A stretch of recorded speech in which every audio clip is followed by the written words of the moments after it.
unang-una, napakaswerte nga po ni Carla dahil welcome po siya ng pamilya ni Jomar at kita naman po natin kung gaano ka-humble itong si Kuya Jomar. Na alam naman po natin na mayaman si Jomar, pero di ko po lubos akalain na ganito po sila ka-warm, mag-welcome ng kanilang mga bisita. At alam naman po natin kung gaano kasikat ang Jomcar ngayon, tinatangkilik ng mga viewers minamahal dahil nga po sa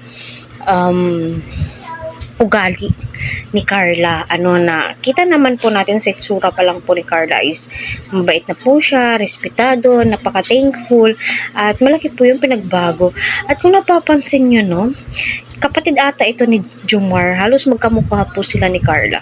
At kung si Jomar naman po, kita naman din po natin, much, di ba may kasabihan na once na magkamukha po kayo is may posibilidad na magiging sila hoping and praying po pero sinasabi nga po ni Carla is tinitreasure niya yung friendship po nila ni Jomar at ayaw niya nga po itong masira. Excuse me po. At may nagsasabi din po na may girlfriend na nga daw po itong si Jomar. Di po natin alam kasi di po natin alam yung private life ni Kuya Jomar. Hindi naman po siya basta-basta open na tao, pero kita naman po natin na napaka-importante po ni Carla sa kanya.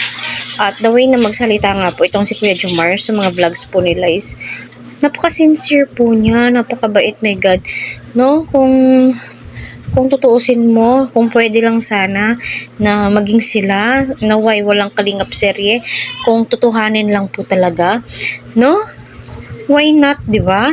Kita naman po natin yung parents ni Jomar is suportado po niya ang Jomcar at malamang isa po sila sa taga-subaybay, sumusuporta dito at kita naman po natin na private house po nila yan, pinavlog po talaga nila. It means suportado po talaga nila itong si Jomar at malay mo boto pa po sila kay Carla.